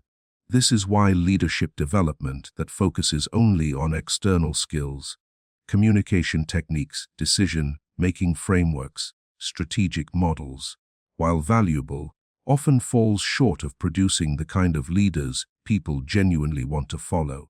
Those external skills are real and useful, but they're built on a foundation, and if that foundation, the leader's relationship with themselves, isn't solid, the external skills end up being applied inconsistently, undermined by exactly the kinds of internal gaps we've discussed: the gap between what's said and what's done, the gap between public behavior and private behavior, the gap between what's asked of others and what's modeled by the leader themselves. With this understanding of self-mastery as the foundation of everything else, let's return to story. But this time, a very different story from Daniel's. Let's meet someone who, through a series of choices that often felt small in the moment, gradually became the kind of person others would choose to follow. Her name was Amara Okafor, and for most of her early career, nothing about her suggested she would become someone people described, eventually, as the person this place couldn't function without, not because of her title, which for years remained relatively junior, but because of something about how she showed up that gradually, almost invisibly, changed the people and the environment around her. Amara started as a junior analyst at a mid-sized healthcare consultancy, doing work that was, by her own description, completely unglamorous, compiling data, formatting reports, sitting in on meetings mostly to take notes. She had no direct reports, no budget authority, no formal influence over anything beyond her own individual tasks. If you'd asked anyone in that building, in her first year, to name the people most likely to eventually lead the organization, Amara's name would not have come up. What did happen in that first year was something quieter. Amara made a habit, one she'd later describe as starting almost by accident, of finishing her own work and then asking colleagues, especially more senior ones, "Is there anything I can take off your plate?" Not in a performative way, not as a strategy for advancement, but because she'd noticed, early on, that a lot of senior people seemed perpetually overwhelmed, and she had time, and it seemed like a reasonable thing to do. This habit had an effect that Amara herself didn't initially recognize. The senior people she helped started to notice something. When Amara took something off their plate, it came back done well, on time, without needing to be checked or redone. This might sound like a small thing: competence and reliability, the first two components of trust we discussed earlier. But in an environment where, as is true in most workplaces, delegated tasks often come back needing significant rework, "I can hand this to Amara and not think about it again," was, quietly, an enormous relief to the people who experienced it.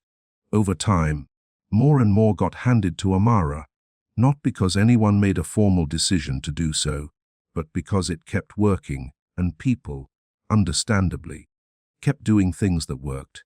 And as more got handed to her, Amara encountered situations that were, technically, beyond what her role required her to handle: ambiguous problems, situations where the right answer wasn't obvious. Moments where a decision needed to be made, and the person who'd normally make it wasn't available. Here's where something important happened. Something that, looking back, Amara's colleagues would identify as a turning point, though it didn't feel like one at the time. In one of these ambiguous situations, a client request had come in that didn't fit neatly into any existing process, and the senior consultant who normally handled this client was traveling and unreachable for several hours. Amara had a choice. She could wait, do nothing, and let the situation sit until someone with more authority could weigh in. Or she could use her judgment, make a call, and be prepared to explain that call when the senior consultant became available. She chose the second option, not recklessly, but thoughtfully. She gathered the information she had, thought about what she knew of how this client had been handled before, and what the senior consultant's priorities generally were, made a decision, communicated it to the client in a way that left room for adjustment if needed, and then, the moment the senior consultant was reachable, proactively explained exactly what had happened and why she'd made the call she did, including, explicitly, "If you think I got this wrong, I want to know, so I handle it differently next time." The senior consultant's response mattered enormously, though Amara wouldn't have framed it this way at the time. The consultant looked at what Amara had done, agreed it was the right call, and said something simple, "Good. That's exactly what I would have wanted. Thanks for not letting it sit." That response, brief, almost casual, communicated something significant using judgment, even beyond what was formally expected, was welcomed here, not punished, as long as it was done thoughtfully and communicated honestly. This single interaction, repeated in different forms many times over the following months and years, gradually changed something about how Amara operated. And, just as importantly, about how others operated around her. She became someone people would loop in on difficult situations, not because her title required it, but because her judgment had proven, again and again, to be sound, and because she demonstrated, again and again, that she'd communicate honestly about her reasoning, rather than either hiding mistakes or pretending certainty she didn't have. As Amara's responsibilities grew, eventually into a formal management role, and later into a director position, the patterns that had developed informally became more visible, more consequential, and, to the people who hadn't watched them develop, somewhat mysterious. New hires would sometimes ask, "How does Amara get people to do things without seeming to push at all?" And the honest answer, which took a while for people to articulate, because by the time Amara asks someone to do something, that person already has years of evidence that Amara's requests are reasonable, that she understands what she's asking, that she'll back them up if something goes wrong, and that she'll notice and acknowledge it when they do good work. One specific moment, several years into Amara's time as a director, illustrates something important about how all of this had compounded. The consultancy was going through a difficult period. A major client relationship had ended, layoffs were being discussed, and the uncertainty had created exactly the kind of environment that, as we discussed earlier, tends to amplify anxiety and erode trust. Amara was asked to deliver some difficult news to her team. Budget cuts meant her team would be reduced, and some people she'd worked with for years would be let go. There was no version of this conversation that wouldn't be painful. Amara couldn't change that, but how she handled it revealed everything we've discussed throughout this audiobook, compounded over years. She didn't soften the news or bury it in corporate language. She was direct. "This is happening. Here's what I know. Here's what I don't know yet. And here's what I'm doing to advocate for the people affected." She acknowledged, explicitly, that this was unfair to people who had done nothing wrong. She didn't pretend the situation was something other than what it was, and she made herself available, individually, to everyone affected, not with promises she couldn't keep, but with honesty about what she could and couldn't do, and a genuine commitment to help however she actually could, including things like writing references and making introductions. What happened next surprised some of the more senior leaders, who had expected this announcement to produce the kind of disengagement and resentment that, in their experience, layoffs typically produced. Instead, something different happened. The team, including, remarkably, several people who were being let go, described the experience later not as the time we got laid off, but as the way Amara handled it. People who were leaving spoke about Amara to others in ways that, over time, became part of how the consultancy was perceived in the broader industry, as a place where, even when things went wrong, people were treated with honesty and respect. This is, perhaps, the clearest illustration of everything we've explored.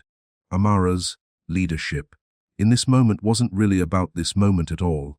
It was about years of small moments, finishing tasks reliably, communicating honestly about judgment calls, acknowledging both successes and mistakes openly, treating people's time and effort with genuine respect. That had accumulated into something that, when a genuinely difficult moment arrived, allowed even bad news to be received with trust, rather than with the cynicism and resentment that, in environments without that accumulated trust, bad news so often produces. Amara never set out to become a leader in any deliberate, strategic sense. What she did was simpler, and in some ways harder in countless small moments. She chose reliability over convenience, honesty over self-protection, and genuine care for the people around her over purely self-interested calculation. None of these choices, individually, looked like leadership, but collectively, over time, they became something that looked, to everyone around her, exactly like leadership, because that's what leadership actually is, not a single decision or a single moment, but the accumulated result of how a person consistently shows up, especially when it would be easier not to. We've now traveled through the full arc of leadership psychology, from its origins in human evolution, through the foundation of trust, through the contrasting stories of Daniel and Amara, through emotional intelligence, decision-making, vision, communication, and finally, self-mastery as the foundation beneath everything else. As we come to a close, let's bring these threads together. If there's one idea this entire audiobook has been circling, it's this: leadership is not something that happens to you. It's not conferred by a title, granted by an election, or inherited through a position.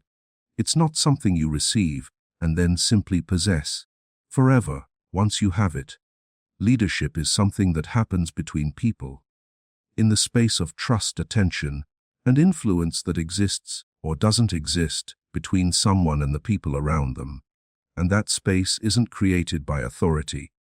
It's created, moment by moment, choice by choice, through the countless small interactions that either build trust or erode it, that either make people feel seen or make them feel invisible, that either model the standards being asked of others or quietly contradict them. This is why leadership cannot simply be appointed, and why so many people with significant formal authority, like Daniel, never actually develop it, while so many people without any formal authority at all, like Amara, in her early years, gradually become the people everyone else looks to, regardless of what their title says. It's also why leadership isn't a fixed trait that some people have and others don't. The psychological capacities we've explored throughout this audiobook, self-awareness, emotional regulation, empathy, the ability to communicate with clarity, the discipline to follow through, the willingness to acknowledge mistakes. These are not innate gifts handed out at birth to a fortunate few. They're capacities that develop through practice, through reflection, through the slow accumulation of countless small choices, many of which, in the moment, don't feel like anything significant at all. This means that leadership is available to far more people than the world's obsession with titles and positions might suggest. The habits that made Amara someone people would follow anywhere. Finishing what she said she'd do, being honest about her reasoning, treating other people's time and effort with respect, acknowledging both her successes and her mistakes. None of these required a title. They were available to her from her very first day, in her most junior role, and they remain available, in some form, to anyone, in any role, at any level. At the same time, this means that having a title, an office, a position of formal authority, guarantees nothing. It provides a starting point, a context in which leadership might develop. But it doesn't substitute for the psychological work that actual leadership requires. This is, in many ways, both the most humbling and the most hopeful insight available. Humbling, because it means formal power is never enough on its own. Hopeful, because it means the absence of formal power is never a barrier to becoming someone whose presence makes a genuine difference to the people around them. So what does this mean practically for you? It means that the question, "Am I a leader?" is in some sense the wrong question, or at least an incomplete one. The more useful question might be in the relationships and situations I'm part of, with colleagues, with family, with friends, with anyone whose experience is shaped, even slightly, by how I show up. Am I building trust or eroding it? Am I making people feel seen or invisible? Am I modeling in how I actually behave the standards I'd want from others? Or is there a gap, even a small one, between what I'd ask of someone else and what I actually do myself, especially when no one's watching? These questions don't require a title to be relevant. They're relevant in a conversation with a coworker, in how a parent responds to a child's mistake, in how a friend handles a disagreement, in how anyone, in any context, treats the people whose trust they've been given, in whatever small or large way that trust has been extended. And here's what's perhaps most important to understand: the answers to these questions, for any of us, are not fixed. They're not a verdict on who we fundamentally are, once and for all. They're observations about patterns that, like all patterns built from repeated choices, can shift gradually through different choices, made consistently over time. No one becomes someone like Amara overnight, and no one becomes someone like Daniel overnight either. Both are the result of years of small choices, most of which felt unremarkable in the moment they were made. This is, in the end, what makes leadership less like a destination and more like a direction. Not a state you arrive at and then simply possess, but an ongoing relationship between who you are and how you show up, moment by moment, choice by choice, with the people whose lives intersect with yours. Leadership is not about controlling people.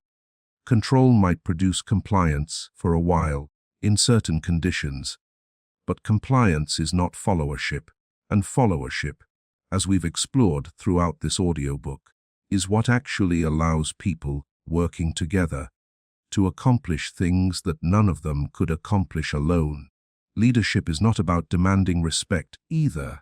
Respect demanded is rarely respect felt, and the gap between the two is exactly the kind of gap that, as we discussed, people sense even when they can't articulate it. The most effective leaders, the ones whose influence outlasts their formal authority, the ones people speak about with genuine warmth years or even decades later, are not the ones who spoke the loudest, or who held the most impressive titles, or who projected the most confidence at all times. They're the ones who, through countless small and often invisible choices, built something real.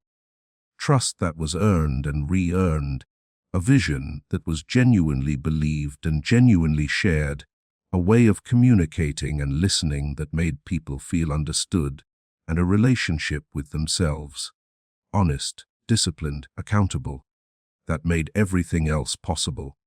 Because leadership, in the end, is not something you are given. It is something you become. One choice, one conversation, one moment of difficulty handled with honesty and care at a time. And that becoming is available to you, starting now, regardless of what title sits beside your name, because the people around you are not responding to your title. They never were. They're responding to you.